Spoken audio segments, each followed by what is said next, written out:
Thank you, Dr. Scott. As she mentioned, this is not just a threat. This is a reality that's confronting transit agencies across the country. Just last week, Metro here in Washington, D.C. was in federal court because one of these transactions was determined to be in default.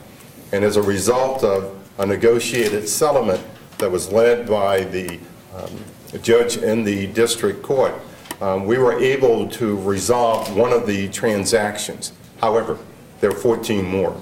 And to continue to have to go into federal court in order to come up with a solution, again, is taking taxpayers' dollars and expending those dollars on an effort that is absolutely unnecessary.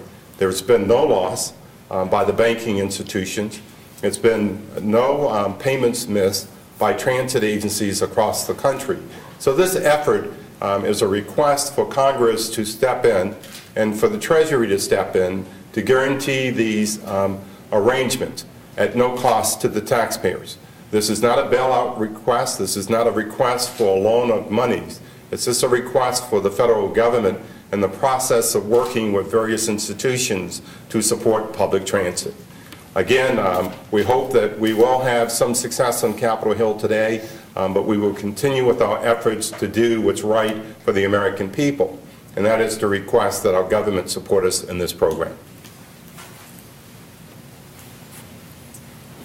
Is anyone else? Roger.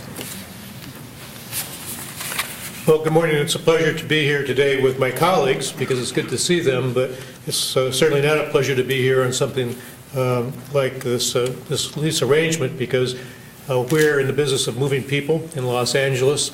Every day we move more people than, say, for example, the city of Philadelphia even has people. So we'd much rather be concentrating on our customers.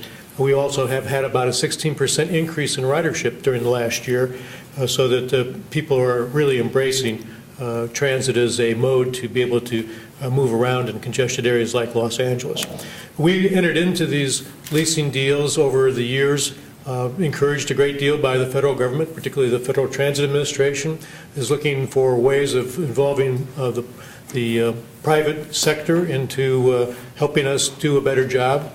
These deals promised to be safe because they called for defeased lease payments, which means the money was set aside to make the payments over the number of years, and that money was then used to make the payments.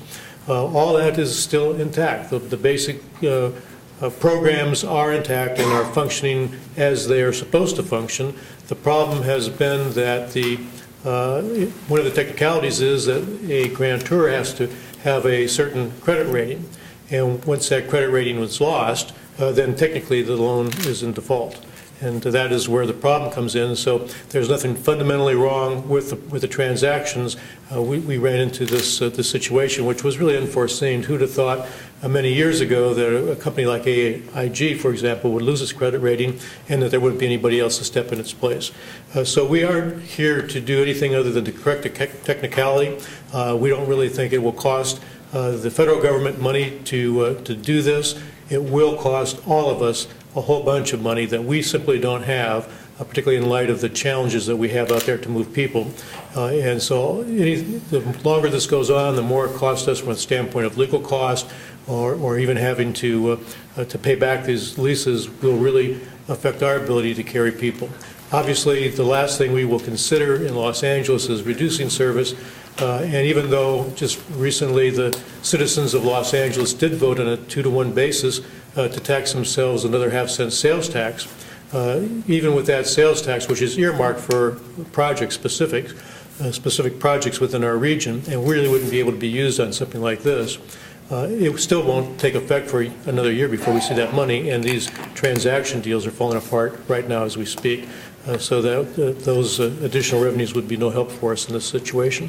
So we're hoping that the federal government hears our pleas. It's certainly one of the easier things for them to fix, looking at all the challenges that they have, and it would certainly mean a great deal to a lot of people around the country and certainly in Los Angeles. Thank you.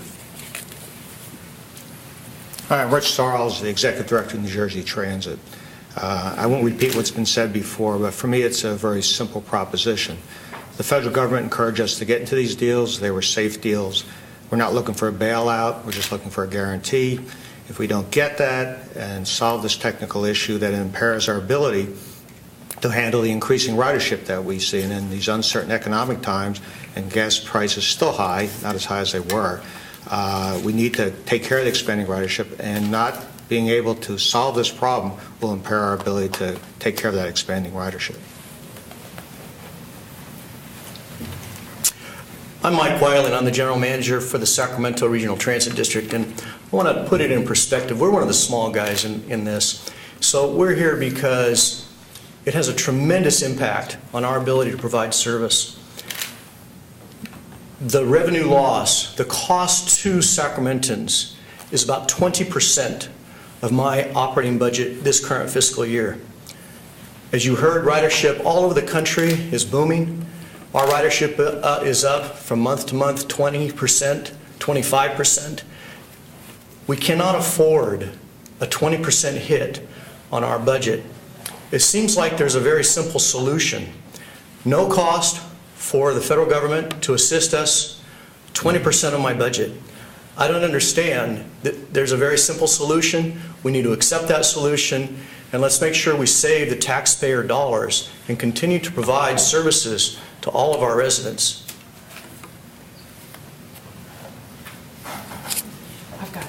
Here we go.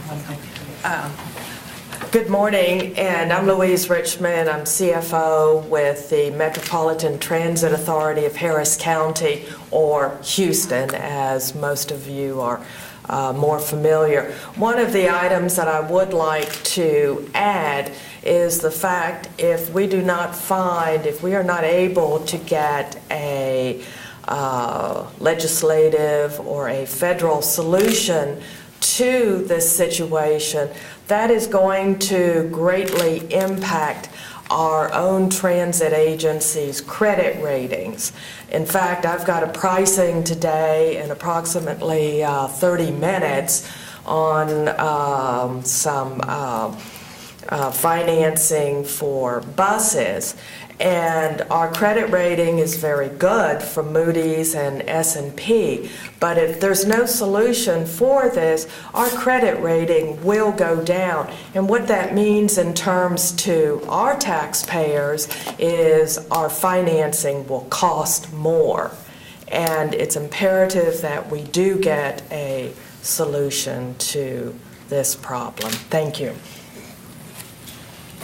Louise, thank you very much. I think what I'll simply end on is this. We're not up here today as a bunch of fat cats who are trying to do something to feather a personal pocketbook. We're here on behalf of the agencies and the communities and the people that are depending on our services every single day. And to the extent that these public transit agencies, all of them and others that are not here, have to wind up going through this, have to wind up spending potentially billions, but certainly millions of dollars to wind up having to litigate these transactions, these various transactions, when our primary business is putting the best doggone service that we can on the street every day. That would be the height of hypocrisy. So we're here on behalf of the publics and the communities that we represent to try to get some face time, if you will, about the sense of urgency and the criticality of some action being taken and some action being taken now to avert what could be an absolutely astounding crisis across the United States. If in fact transit agencies have to wind up incurring any of these excessive costs in what we all understand as very, very depressed economic conditions.